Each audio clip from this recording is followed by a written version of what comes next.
As SivilNet continues to cover the Armenian Society of Fellows conference in Dilijan, it's my pleasure to be joined by Ms. Pollet Samvelian, who is the Professor of Linguistics at the Université Sorbonne Nouvelle in Paris, France. She is also the head of the research unit Monde Iranien et Indien and a member of the French National Board of Universities for Linguistics. Professor Samvelian's research interests include the syntax, morphology and lexicon of Iranian languages. So Ms. Pollet Samvelian, thank you very much for your time. Thank you for inviting me. It's really a pleasure to be here with you.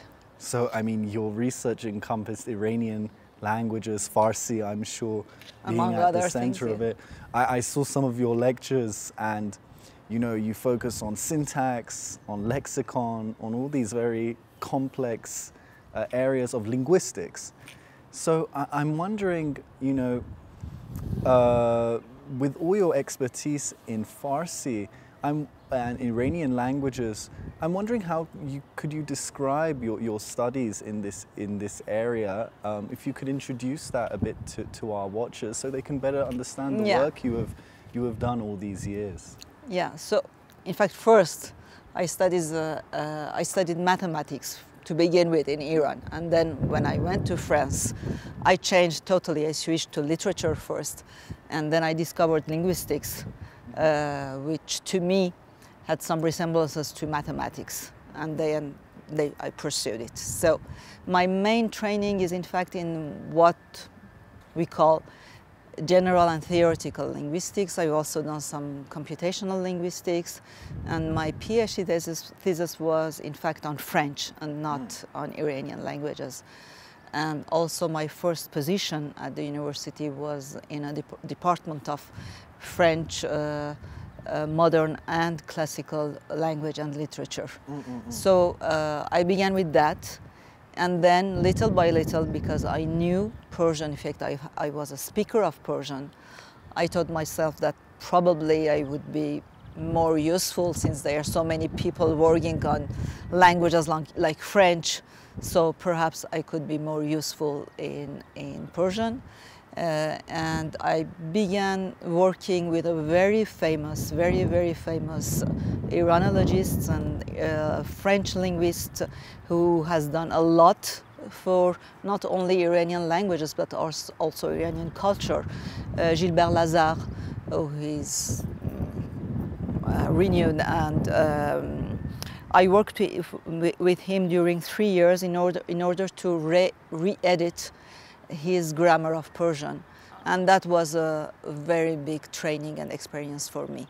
It was at the end of like between 1988 and 2001 we did that, and the grammar, the new version, was published in 2006. So that was my initiation to Iranian linguistics, to Persian.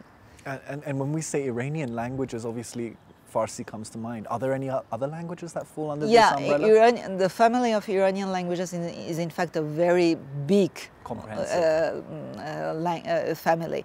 So there are Eastern Iranian languages like Pashto, for instance, Ossetic, although it's spoken in the Caucasus, but it's an Eastern Iranian language. So there are two branches, the Eastern one and the Western one.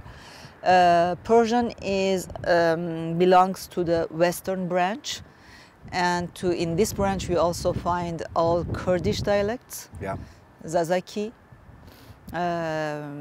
Taleshi, many other languages and dialects, of course. So it's sometimes difficult to decide whether a variety of language is a language or a dialect. The border is not clear-cut, so it's sometimes a linguistic decision. But yeah, the Iranian family of languages is really a very rich family of languages. It's a very rich family of languages, a very rich cultural sphere as well. All the research and work that went into understanding, cataloguing, studying Iranian languages must have been very comprehensive. In terms of Armenia, though, in terms of Armenian linguistics, there's a context and a thing to be said there as well. there are some worries amongst the people in the Armenian world, for example, about the decline of Western Armenian, also of the level of study in Armenian linguistics. Could perhaps some of your work, your efforts in the Iranian language sphere be shared, knowledge shared with Armenian linguistics in order to better catalogue the language, protect and cherish the language? Well, as a let's say as a theoretical linguist and typologist, because one of my other main domains, fields of research is what we call linguistic typology. So when I study a phenomenon in a language, my purpose is not only to describe in a thorough way that thing in that language, but also to see in what way this description can contribute to better understand human languages. Right. I mean, all human languages. And in what the language I study can shed a new light on some particular specific phenomena. So the purpose is generally to do a scientific work, to see how languages vary, how they change, are all changes possible, how languages are born, yeah, or disappear, and is there a direction in their evolution and things like that. So my main expertise is that, and I've recently began working also on Eastern Armenian, but with that view always, you know, how you study a construction or a phenomena, a linguistic phenomena, and you try to see to put it in in such a perspective that somebody, a linguist who does not know anything about Armenian, can understand in what way this phenomena in Armenian is linked to a very general phenomena in the languages of the world. So that's our main purpose. So they could be trends that are occurring with multiple language groups. Of course, of course. When you work in linguistics, your ultimate purpose is not only to describe a language or several languages.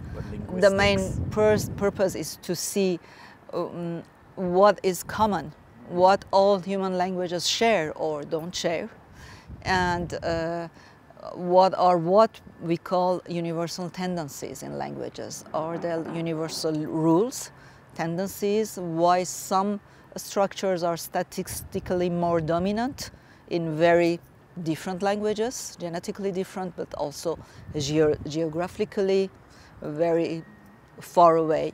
So yeah, our perspective always is that I have this language, I try to put it in a kind of perspective that allows me to understand something new about what we call natural languages as opposed to artificial languages.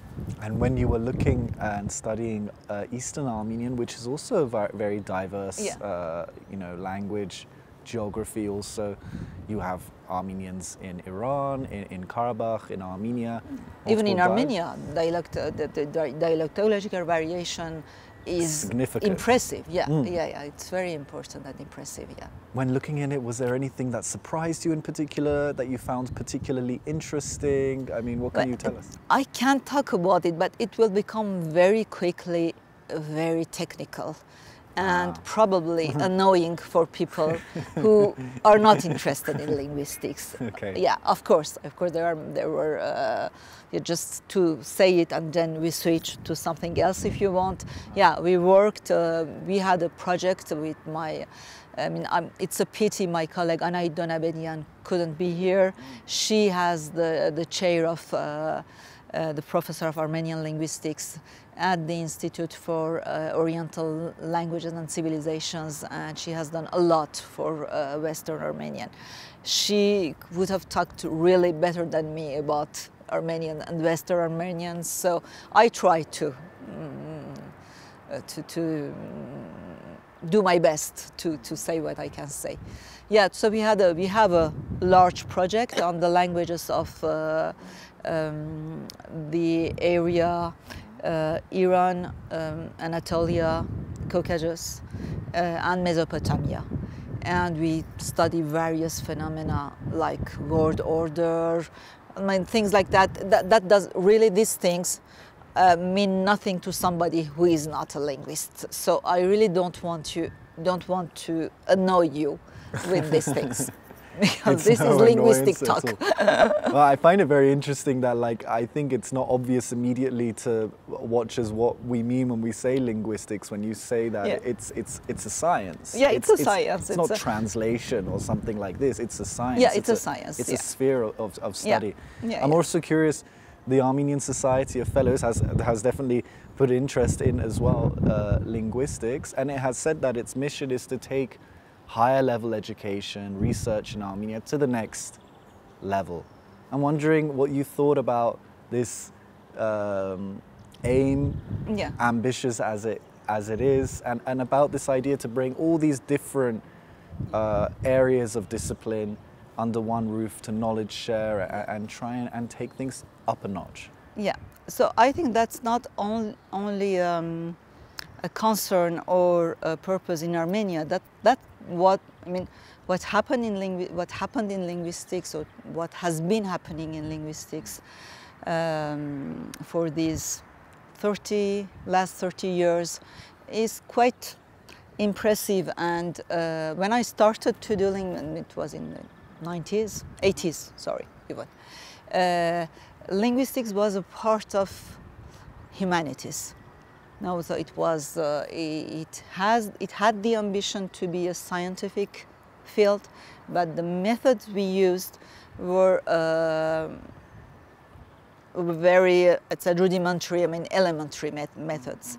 But little by little, especially in the 90s and then after 2000, because of the huge progress in statistical methods and the possibility to have huge corpora and using new computational methods, everything changed. Even for me, who have been trained in France, it was very difficult to switch from my former methods to the new ones. So nowadays, if you do linguistics, you have also to study statistics, statistical methods, cognitive experimental methods, and the link nowadays between linguistics, artificial intelligence on one side, and cognitive psychology becomes more and more important. So linguistic methodology has changed everywhere in the world. And in France, we have this huge project which is called, it's a laboratory of excellence called Empirical Foundations of Linguistics. We're more than 300 linguists, and the purpose, it began in 2010, and the purpose was to promote these new methods in France. Okay? So I'd say that it's not only the case in Armenia. There are still many, many places where these new methods need to be promoted and adopted in order for linguistics to progress. Okay, so it's not specific to Armenia. And it brings to mind your own studies. My mother used to say to me, Farsi shekar ast. Farsi shekar ast. Which means what? Farsi literally is Parskeren shakar, but the thing is that shakar is taken to be kind of metonymy for sweetness. So I'd say, or metaphor perhaps, Persian is as sweet as sugar. Perfect. Well, Professor Pollet Samvelian, I really appreciate it. Thank you very much for your time. Thank you. Thank you to you, and thank you to SiviLNet. I really appreciate everything you do. Good luck. And thank you for joining us on SivilNet.